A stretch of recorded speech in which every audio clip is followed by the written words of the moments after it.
Maybe this is stating the obvious, but this year's Orlando Magic are not last year's Orlando Magic. This year's team is on a different path. What that path is and how we got here today on Locked On Magic.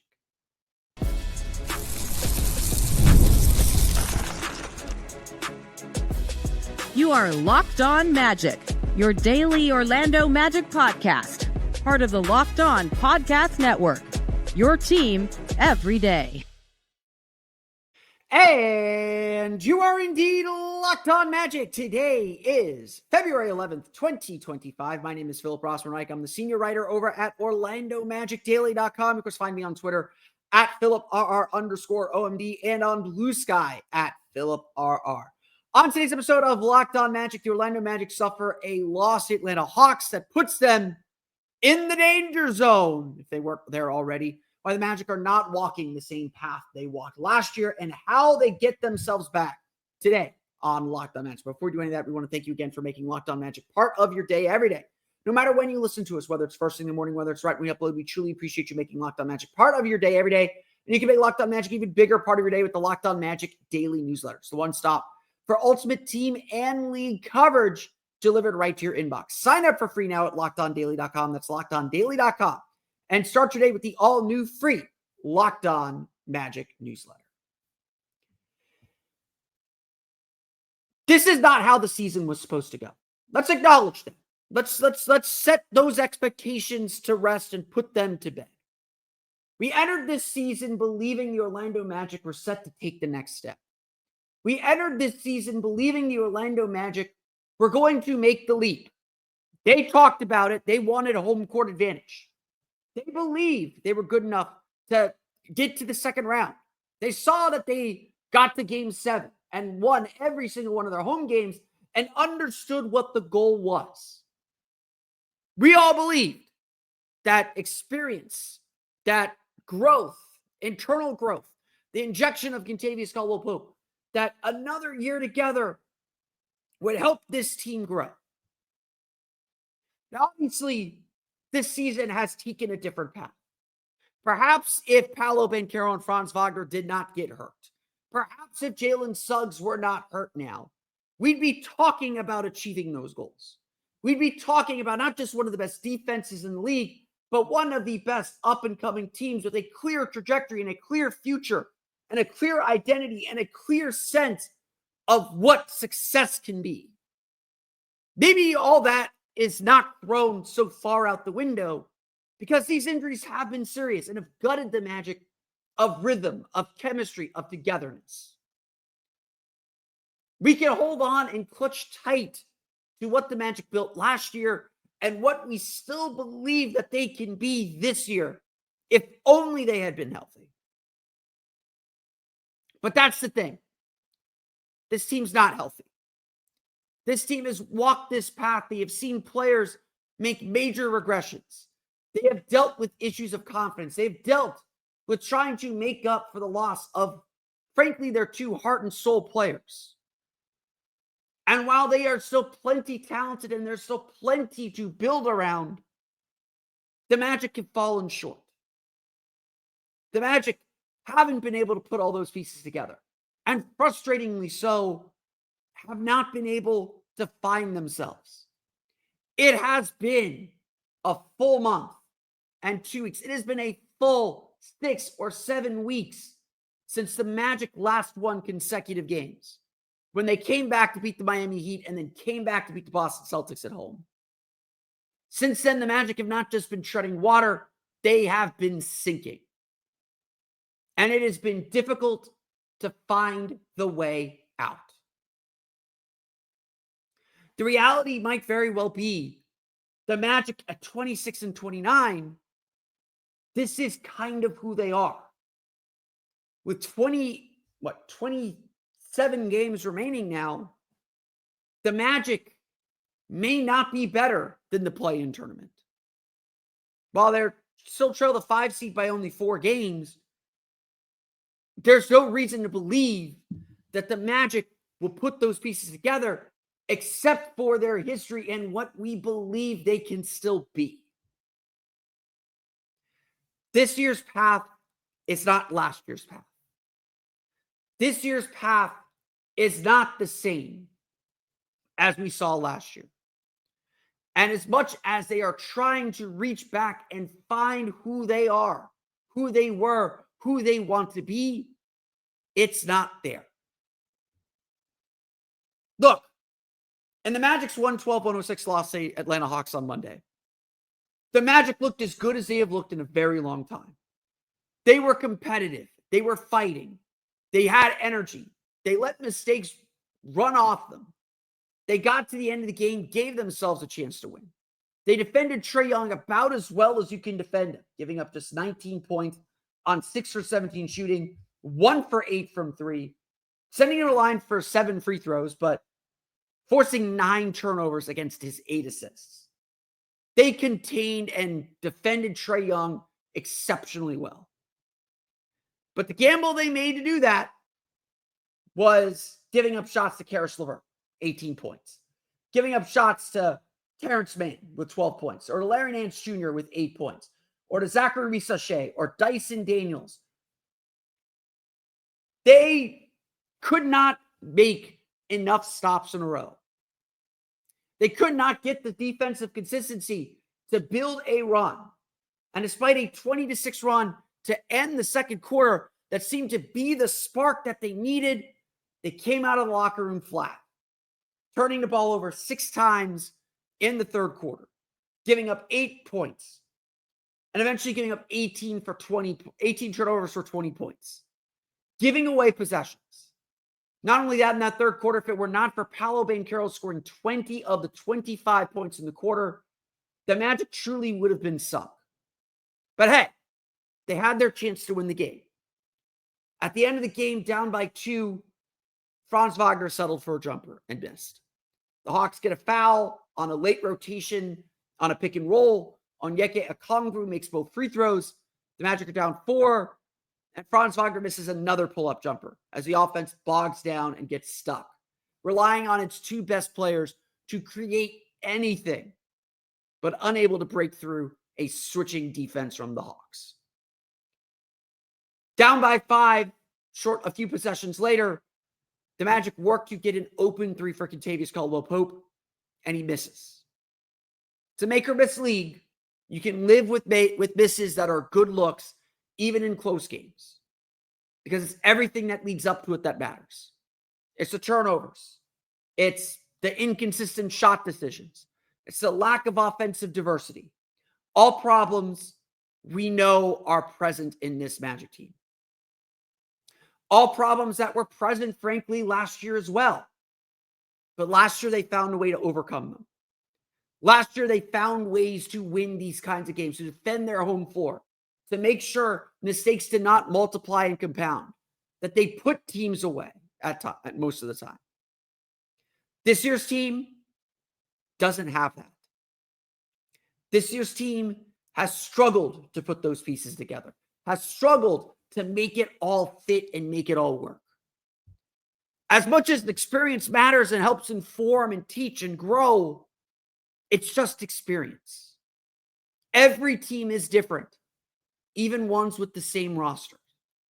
And while we can and have and will continue to discuss how many players are having career worst seasons, how many players have regressed in meaningful ways, in ways that have prevented the Magic from getting where they want to go, how much Paolo Banchero and Franz Wagner, who I want to talk more specifically about here in a minute, how much their growth has kept the Magic afloat. It's not the same as last year. And we have to come to the conclusion, to the realization that, yes, the Magic have taken a step back. Perhaps if they were healthy, perhaps when they are healthy, we will see the best version of this team. That's what Jeff Weltman is hoping for. That's what he believes, and why he ultimately decided not to pull the trigger on a trade. Whatever trade he might have had, whatever offers he might have had on the table, whatever calls he might have made, nothing came across that was worth doing to him. This is the group they have left. This is the group they are riding with to the end of the season. This is the group that has to make the most of who they are. And unfortunately for the Magic, the most of who they are is not what they thought it would be. It is not a 4 seed.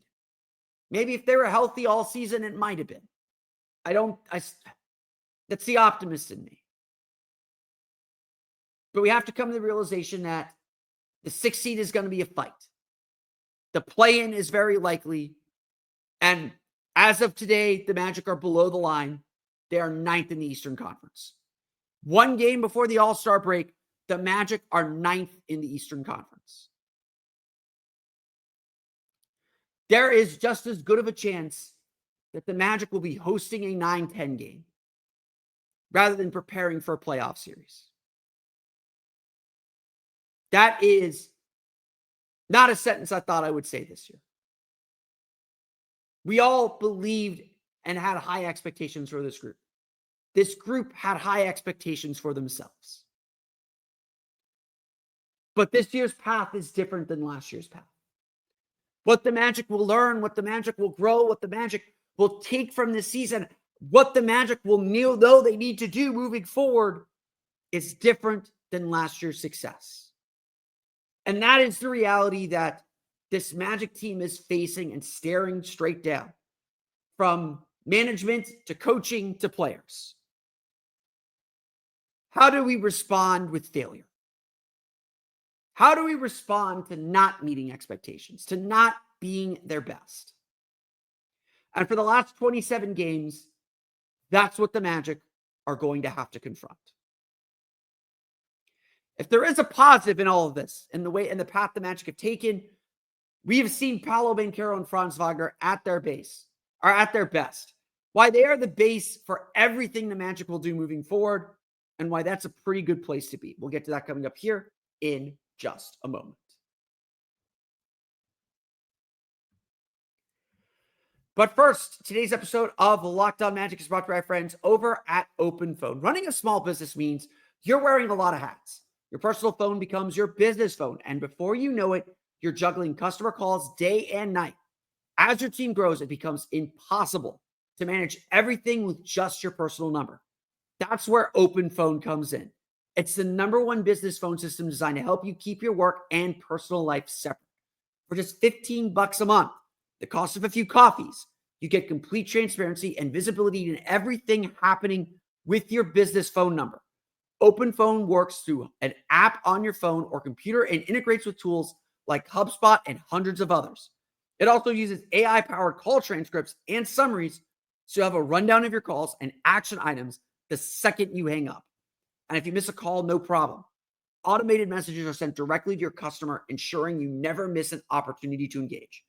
Right now, OpenPhone is offering 20% off your first 6 months when you go to openphone.com/lockedonnba. That's OpenPhone, OPENPHONE.com/lockedonnba for 20% off 6 months.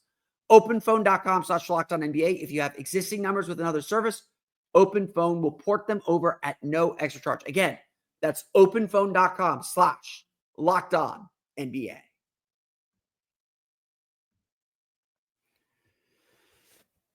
We all understand and we all recognize the Orlando Magic are going to change. The era of continuity is over. We've talked about that. We've written about that. We know that. I am trying to be neutral. I understand where Jeff Weltman's coming from. I understand what he said when he spoke to Jason Beattie of the Orlando Sentinel, as well as Mike Bianchi on Open Mic, that the Magic want to see what they have. They want to see them in their best version. I do take him at face value that the offers that were on the table were not what he was willing to spend for them. I do take him for his word, but the Magic need to make trades. This roster, I think we can clearly see, has significant flaws that they will struggle to overcome. The Magic are not about to flip the entire roster next year, though. Let's make that really clear. There will be 3, maybe 4 new players. But the Magic need change. They need change. They need improvement in so many significant areas. And this group has sort of run its course. Again, like, I want to grant grace for injuries. I do think if the Magic were healthy for the entire year, I think they would be in the competition for the 4 seed. I think it'd be them, Indiana, and Milwaukee fighting for the 4 seed. But I also think that this team hasn't made the climb into contention. This season will go down as most likely a failure, for lack of a better way to phrase it. Certainly a disappointment. Certainly a season where the Magic did not live up to their potential. But there is one good thing that has come from this season. There is one good thing we have learned and one valuable thing that will help this team moving forward. Paolo Banchero and Franz Wagner are both all-stars. They may not be playing in San Francisco this weekend, but they are both all-stars. And having them, knowing what they're capable of doing, is a base to become a championship team. Yes, Paolo and Franz still have growth, still have to develop, still have to become better leaders, still have to do a lot of things. But the games they have had together, whether it was the win over Detroit, whether it was Saturday's game against San Antonio, whether it was Monday's game against Atlanta, the games they have had together show us that the Magic have an elite duo to build around. And every move the Magic make it, everything the Magic should be doing, and frankly, everything the Magic should have been doing starting last summer when we saw how good this team could be, has to be thinking, how do we make their jobs easier? They are both max players. They're going to be paying them a lot of money. How do they make their jobs easier? What kind of defenders do they need around them? What kind of shooters do they need around them? What kind of playmaking do they need around them? All of that stuff. Perhaps this season was designed not to be a failure, but to, I don't want to say take a step back, but designed to take a look at this team and say, what are these two players' limits? Let's maximize their possession. Let's maximize their usage. Let's give them the ball and see what happens. As ugly as it might be, as much as they might struggle, let's figure out where their limits are. And we have learned through the course of 57 games or 55 games, they don't have many limits. These two guys are really freaking good. Franz Wagner at 37 points against the Hawks. Unstoppable player. Paolo Banchero scored 20 of his 31 points in the third quarter, finding his rhythm, getting to the basket, getting more aggressive for the first time since he came back from the injury. We see what they can do and how they will continue to get better as playmakers, as leaders, as players, as scorers. We see, too, how deficient the roster is. But with any type of rebuild, with any type of project, we know who the core guys are. We know the players that we're trying to accentuate and grow. And the Magic have two elite players. As long as those players are here, the Magic have a chance. Paolo and Franz on their own should make this team competitive for playoff spots, for playoff series wins, because you can't guard two 6'10" playmaking forwards. It's too hard. And as the Magic work to slowly, perhaps, improve their shooting, they're going to get the space to do all the things that make them really special, that make them really good. The Magic undoubtedly have work to do. That work perhaps should have started last week at the trade deadline. I don't see a reason to rehash it. If you want to listen to the Hoop Collective, go ahead. Yeah, I know what they said. I'm not buying what Woodhorse is selling, but you know, it's rough. The Magic needed to make a trade. They needed to start this project and start this assignment, and they did. That time is coming this summer. That time must come this summer. Because the Magic have two keepers. They have two elite players. And they can't wait forever. again, the Magic should have done something last week. I know I will defend and I will explain and try and tell you what I think the Magic are thinking. They needed to make a deal last week. But it's done. It's not happening. The Magic have this season and this group to work with. That's all that matters at this point. The Magic will leave their heavy lifting to the summer. Because Paolo and Franz deserve a team that can accentuate their talents, that can grow their talents. And they are good enough to lead and build this team. The Magic may be faltering. They may be taking a step back this season. But their future is still bright, and that has not changed. If anything, as much as the results and where this team ultimately finishes stinks, the Magic will look back at the season and say, this is the year we learned Franz Wagner is a true star. This is the year where we saw how far we can push these players and what they need to be the best versions of themselves. That better be the lesson. They better find some of that stuff.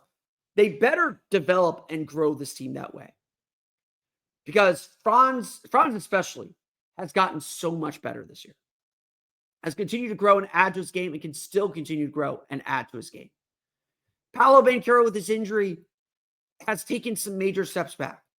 But in those 5 games pre-injury, he was truly unstoppable. And he will get there again. All is as bad and as terrible as everything feels, all is not lost for the Orlando Magic. And there's still a lot of season left. The Magic are just 2 games back of 6th. They're not out of the race to avoid the play-in at all. But they got work to do. And they got to do that work. But Paolo and Franz are here, and they're worth building around. And so we'll see how the Magic react this offseason. We'll run through the box score, talk a little bit about Monday's loss to the Atlanta Hawks. We'll get to that coming up here in just a moment.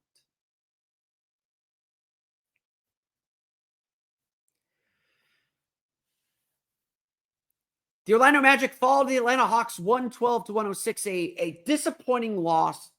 I had a lot of people say, like, how are the Magic losing to this mediocre Hawks team? And, they're missing Jalen Johnson, their second best player. They just made a bunch of trades.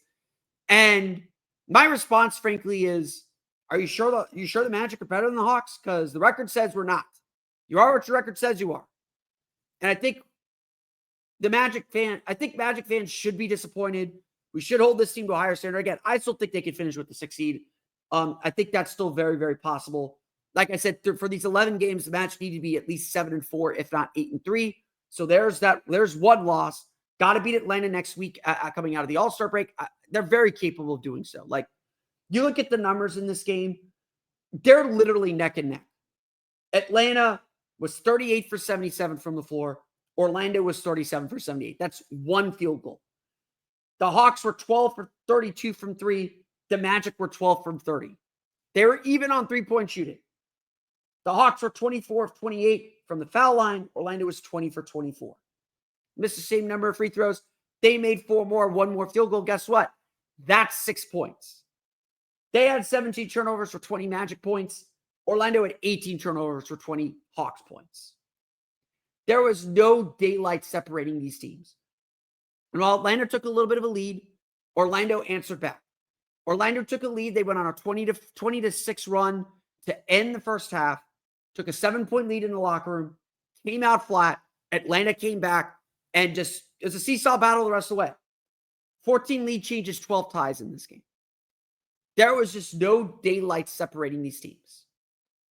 But I think, no offense to Atlanta, who played really well, Orlando's strategy essentially was to switch and hedge on Trae Young. Anytime he ran a screen, hard hedge, hard trap, just switch. And look, there's a lot of things to complain about offensively. Wendell Carter played an excellent game defensively. I thought nobody bid on fakes. They were all very disciplined guarding Trae Young. He got a few fouls here and there, but they did a very good job on Trae Young, as well as I've ever seen this team defend Trae Young. They frustrated him. They didn't let him get space. They put size on him a lot. He couldn't get his shots off. He was frustrated, just very, very clearly frustrated, but he stuck with the game and was able to break free a little bit toward the end. But again, the Magic defended him well. But the bet the Magic made was, if he gets by his defender, we're going to bring help. We're going to overhelp. We're going to keep him from the rim and block his field of vision to prevent him from making passes. Like, if there's a reason why the Magic aren't going to be interested in Trae Young if he becomes available, it's because of the size, because you can manipulate him with size. Now, maybe that changes if he has some playmakers, some taller playmakers around him, if he's a little bit more of a spot-up shooter. We'll talk about that in the summer. We will talk about that in the summer. But all that attention did get other guys open. Karis LeVert made 3 threes. He had 18 points. Terrence Mann was 3 for 3 for 12 points. They hit big threes. And every time it felt like the Magic were building momentum, they give up some points. Now, look, the Hawks had a 110 offensive rating. The Magic were at 107. This was a defensive game, despite it not looking or feeling like it. 110 is only slightly worse than the Magic's 109 average. The defense did its job once again. But I would say the offense did its job too. They went cold at the end of the fourth quarter. That was it. That was the difference in the game. Turnovers, big factor. Magic giving away a lot of possessions, but they got them all back at the end of the day.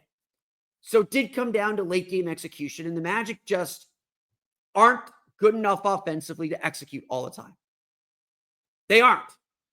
Franz Wagner compared the end of this game to the end of the Miami game. And while I would not go that far, because that game, both Franz and Paolo, very fresh from coming back from injury, very clearly looked tired.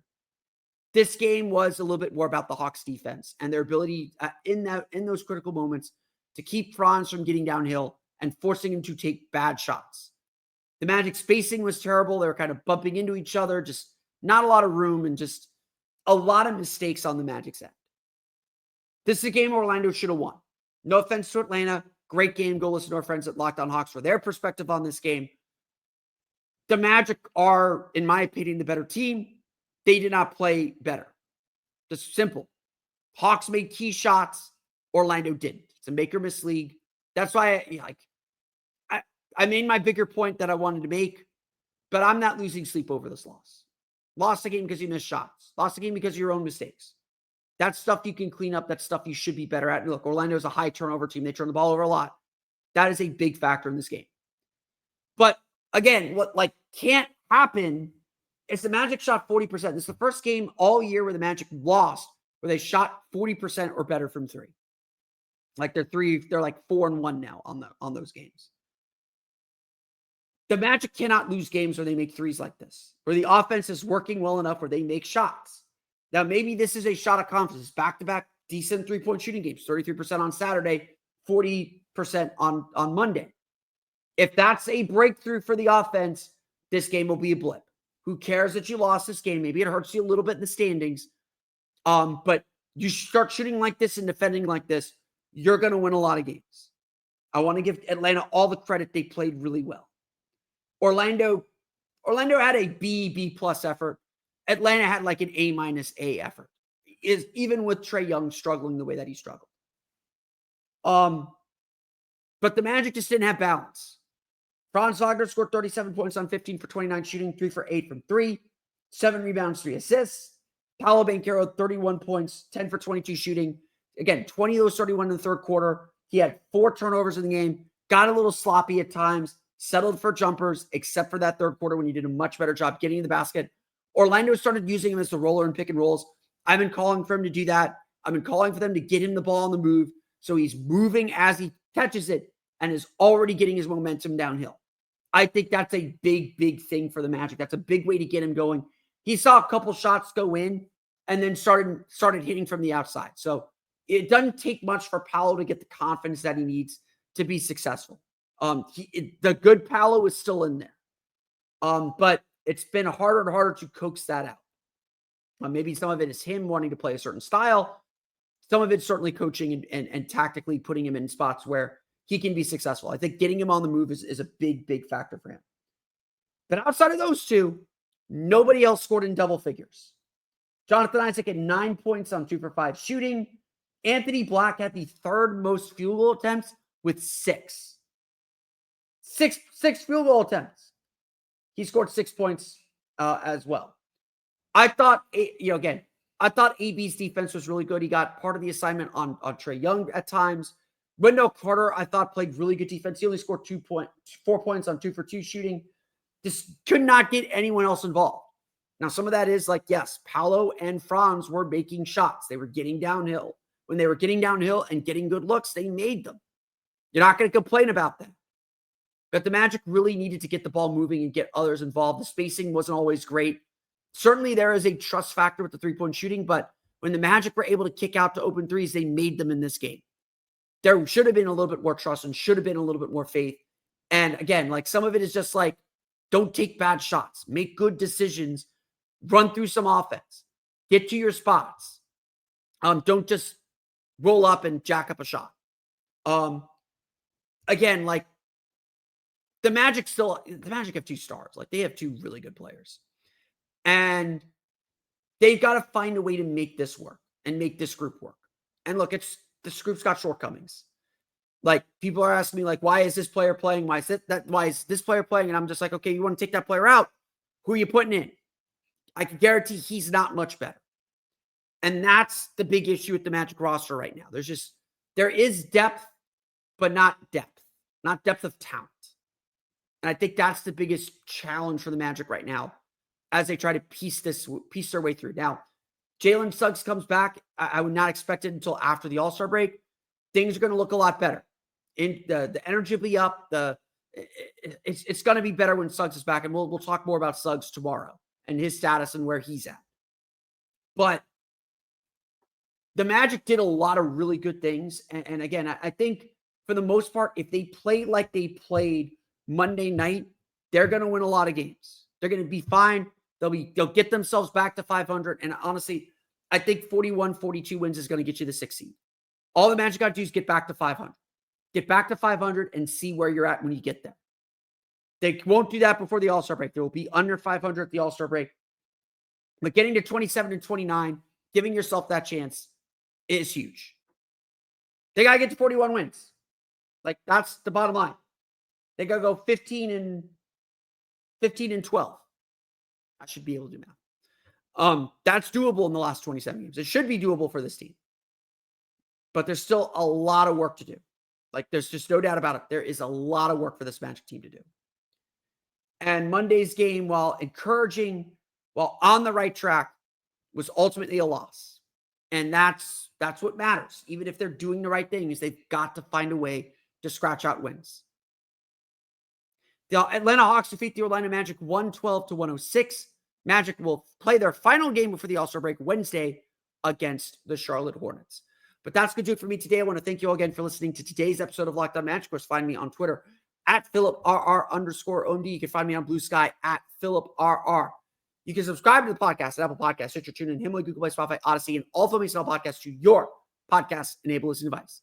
For the latest on the Orlando Magic, be sure to check out OrlandoMagicDaily.com. You can find us there on Twitter at OMagicDaily. And for even more Orlando Magic content, be sure to check out my Patreon page, the Orlando Magic Hub at patreon.com/Orlando Magic Hub.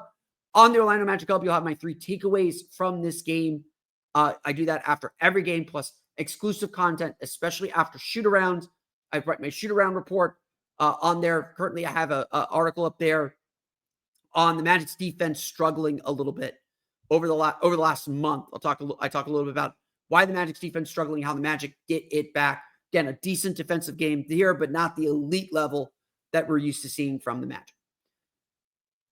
As if all that's not enough, you can also check out the Locked On Magic Daily Newsletter, the one-stop for ultimate team and league coverage delivered right to your inbox. Sign up for free now at LockedOnDaily.com. That's LockedOnDaily.com, and start your day with the all-new free Locked On Magic Newsletter.